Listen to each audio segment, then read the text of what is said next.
அன்பார்ந்த மாணவர்களுக்கு இனிய வணக்கங்கள்.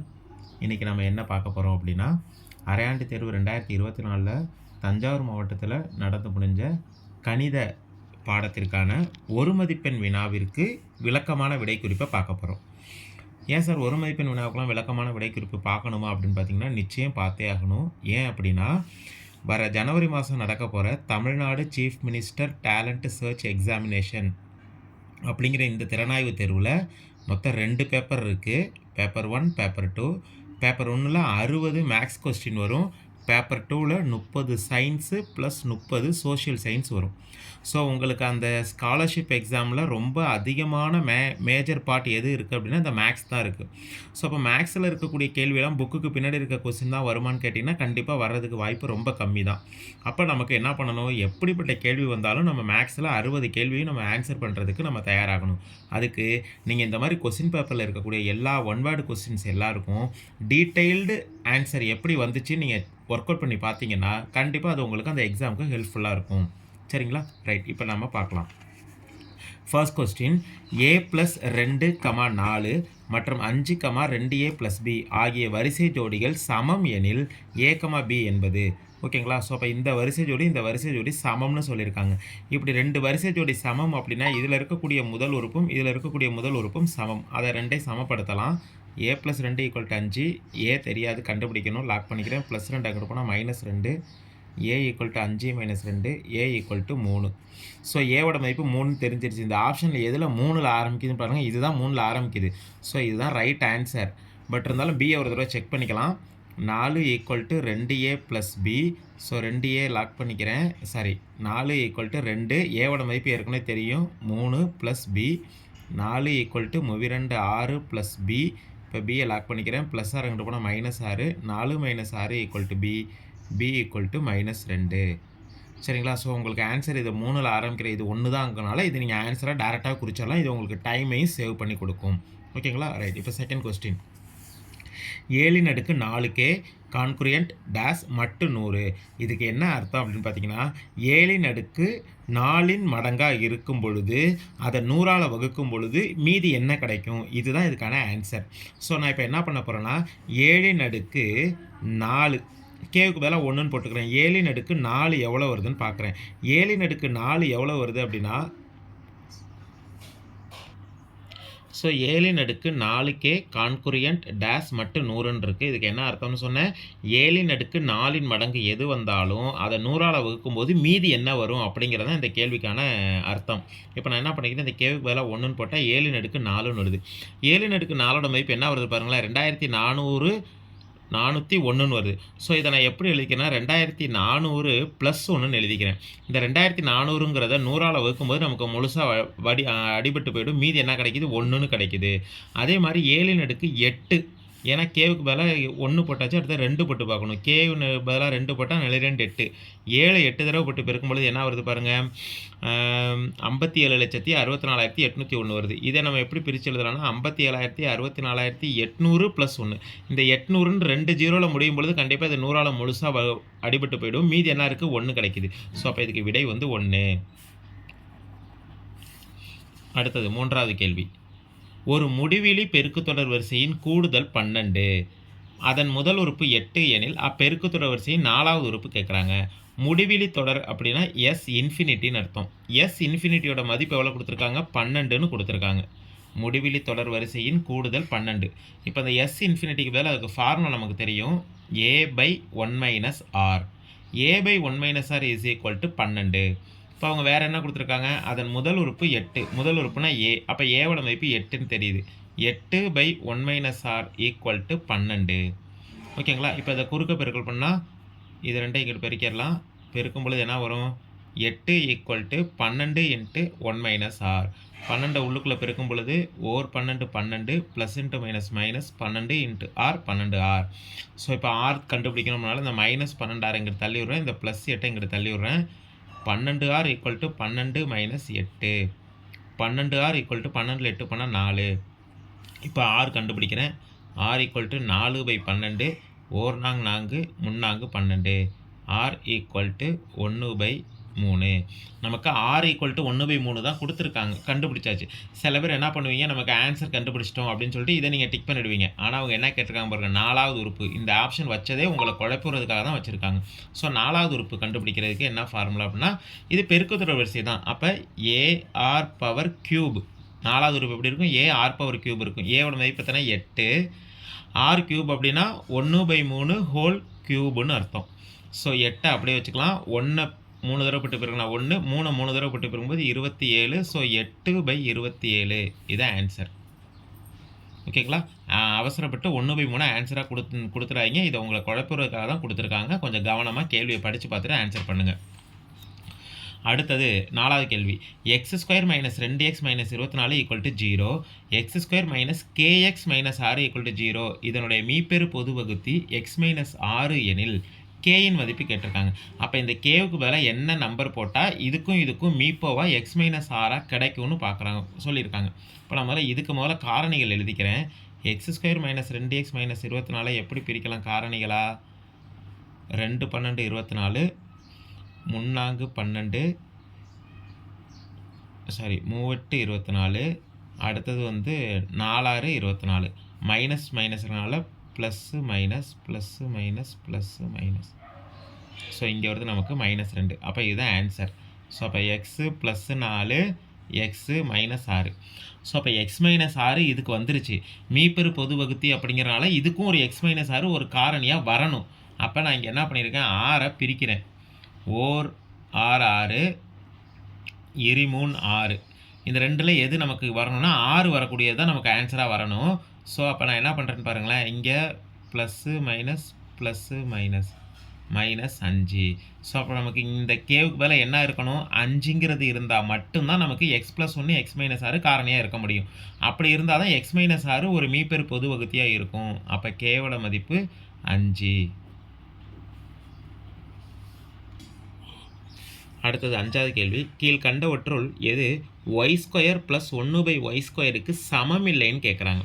சமமில்லை அப்படின்னா நம்ம எப்பொழுதுமே இதோடைய ஃபார்முலாவுடைய ஒரு பகுதியை மட்டும் கொடுத்துட்டு இன்னொரு பகுதி எதுக்கு சமம்னு கேட்டிருக்காங்க. இங்கே சமம் இல்லைன்னு கேட்டிருக்காங்க. நம்ம கேள்வியை நல்லா புரிஞ்சுக்கணும். ஓகேங்களா? ரைட். இப்போ நல்லா பாருங்களேன், இந்த 2வது இருக்கக்கூடிய ஆப்ஷனை பாருங்களேன், y + 1/y². நம்ம எல்லோரும் என்ன பண்ணுவோம், இந்த ஸ்கொயர் இதுக்கும் பொருந்துன்னு சொல்லிட்டு நம்ம இதை சமப்படுத்துவோம். ஆனால் இது கண்டிப்பாக இதுக்கு பொருந்தாது. ஏன் அப்படின்னா இதோடைய எக்ஸ்பான்ஷன் வேறு. y + y² + 1/y² + 2ab. So அப்போ y அடிச்சிட்டா மீதி என்ன இருக்குது, y² + 1/y² + 2ன்னு இருக்கணும். ஆனால் இங்கே +2 இருக்கா, இல்லை. அப்போ நமக்கு ஆன்சர் இதுதான். மீதி எல்லாத்துக்கும் நீங்கள் ஒர்க் அவுட் பண்ணி பார்த்தீங்கன்னா அதுக்கெல்லாம் என்ன வந்துடும், இதுதான் ஆன்சராக வரும். ஓகேங்களா? ரைட். அடுத்தது 6வது கேள்வி. 2x + 1 3 5 7 = 5 7 9 5 எனில் x என்ற அணியை காண்க. நான் என்ன பண்ணி இந்த 2x லாக் பண்ணிக்கிறேன். இந்த ப்ளஸில் இருக்க அணிங்கிட்ட போனால் மைனஸ் ஆகும். ஸோ அப்போ 2x = 5 7 9 5 -1 3 5 7. 2x = 5ல் 1 போனால் 4, 7ல் 3 போனால் 4, 9ல் 5 போனால் 4, 5ல் 7 போனால் -2. நம்ம எக்ஸ் தான் வேணும். ஸோ எக்ஸை லாக் பண்ணிக்கிறேன். பெருக்கிட்டு 2 வகுத்தலாகும். ஒவ்வொரு உறுப்பையும் நம்ம வகுக்கணும். அதான் அணியை பொறுத்தளவுக்கு. ஸோ அப்போ x = 4/2 4/2 4/2 -2/2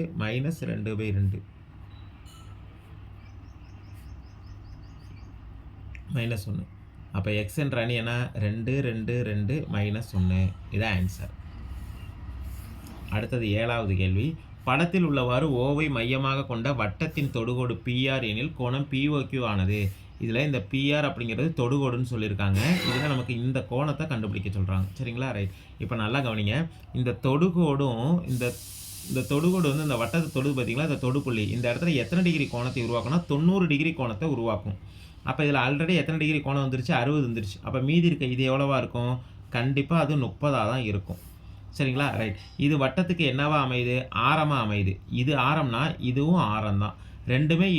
இரண்டுமே சமமான பக்கங்கள். அப்போ சமமான பக்கங்களுடைய கோணங்கள் எப்படி இருக்கும், சமமாக இருக்கும். அப்போ இது 30னா கண்டிப்பாக இது என்னவாக தான் இருக்கும், 30 தான் இருக்கும். ஸோ அப்போ இப்போ நமக்கு ஒரு முக்கோணத்துடைய 3 கோணம் தெரியுது. 3 கோணம் இருக்குது. ஒன்று 30, இன்னொன்று 30, இன்னொன்று தெரியாது. ஸோ அப்போ 30 + 30 + தெரியாது = 180. 60 + x = 180. X is equal to 180 minus 60 120 degree. இதான் அதுக்கு ஆன்சர். ஓகேங்களா?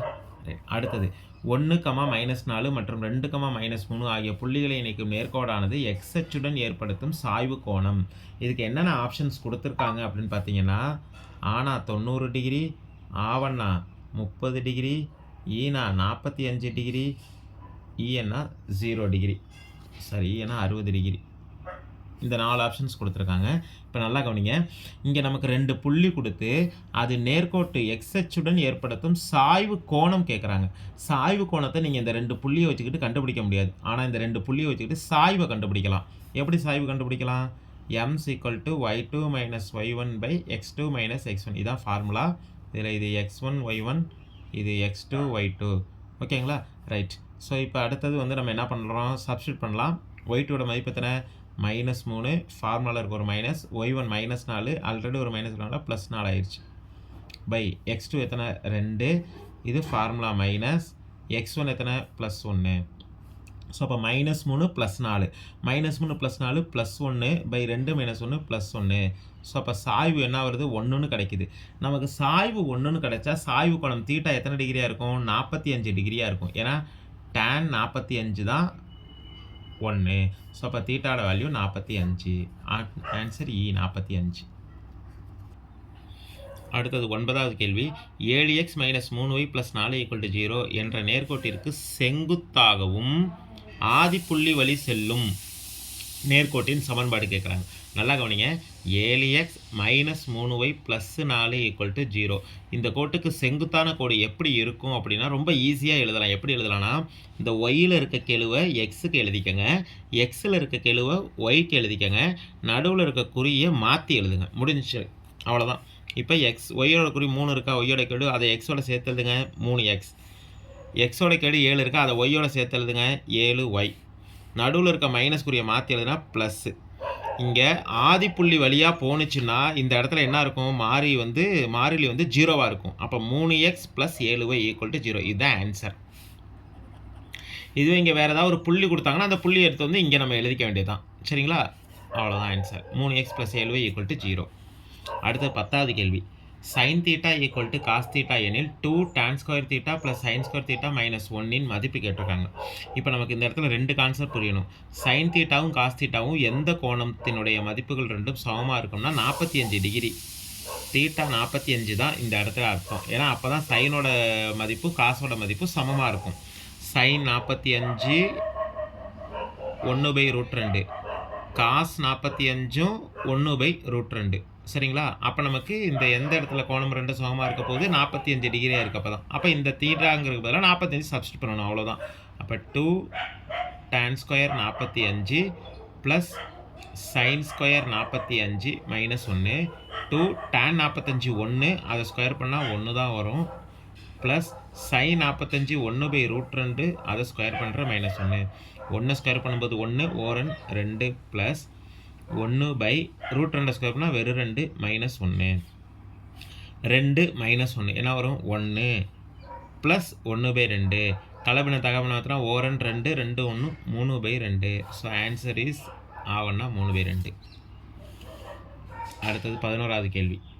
ஒரு நேர்வட்ட உருளையின் மொத்த புறப்பரப்பு மற்றும் வளைபரப்பிற்கு இடையே உள்ள வித்தியாசம். நல்லா கவனிங்க. இது ஒரு எளிமையான கேள்வி. இதுதான் நேர்வட்ட உருளை. நேர்வட்ட உருளையினுடைய மொத்த பரப்பு அப்படிங்கிறது என்னன்னா, இந்த வளைபரப்போட இந்த மேலே இருக்க அந்த வட்டத்தின் பரப்பு, கீழே இருக்க வட்டத்தின் பரப்பு, இதை ரெண்டையும் சேர்த்தா தான் மொத்தம் 3 வரும். எதுனா இந்த வளைபரப்பு வரும், மேல் பக்க வட்டத்தின் பரப்பு, கீழ்ப்பக்க வட்டத்தின் பரப்பு, இது 3ஐயும் சேர்க்கும் பொழுது தான் நமக்கு மொத்த புறப்பரப்பு வரும். ஓகேவா? ரைட். இப்போ நமக்கு வளைபரப்புக்கும் மொத்த புறப்பரப்புக்கும் இடையில வித்தியாசம் கேட்குறாங்க. அப்போ வளைபரப்புனா இது மட்டும் தான் வளைபரப்பு. மொத்த பரப்புனா அதோட எதை சேர்க்கணும்? இந்த ஒரு πr², இந்த ஒரு πr², மொத்தம் 2 πr² இதில் சேர்க்கணும்.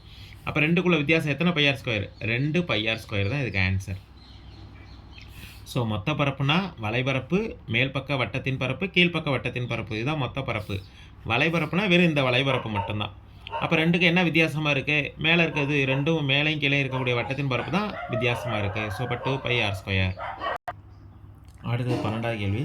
சமமான விட்டம் உயரம் உடைய ஒரு உருளை, ஒரு கூம்பு மற்றும் கோளத்தின் கன அளவு விகிதம். ஸோ அப்போ இதோட 3ஓட கன அளவு விகிதம் கேட்குறாங்க. முதல்ல வந்து உருளையின் கன அளவு ஈஸ்ட்டு கூம்பின் கன அளவு ஈஸ்ட்டு கோளத்தின் கன அளவு. இது 3ஓட விகிதம் தான் கேட்டிருக்காங்க. அதனால் நான் என்ன பண்ணிக்கிறேன், 3 எழுதிக்கிறேன். இதுக்கு பதிலாக ஃபார்முலா எழுதிக்கலாம். உருளையின் கன அளவு என்ன ஃபார்முலா, πr²h ஈஸ்ட்டு கூம்பின் கன அளவு 1/3 πr²h கோளத்தின் கன அளவு 4/3 πr3. ஓகேங்களா, ரைட். இப்போ இதில் இவங்க என்ன சொல்லியிருக்காங்கன்னா, சமமான விட்டம். விட்டம் சமம்னா எல்லா ஆரமும் சமம்னு அர்த்தம். சமமான உயரம், எல்லாத்துடைய உயரமும் சமம்னு சொல்லியிருக்காங்க. அப்போ பை 3லேயும் பொதுவாக இருக்க பையை நான் என்ன பண்ணிட்டேன், அடிச்சிட்டேன். 3லேயும் r² இருக்குது.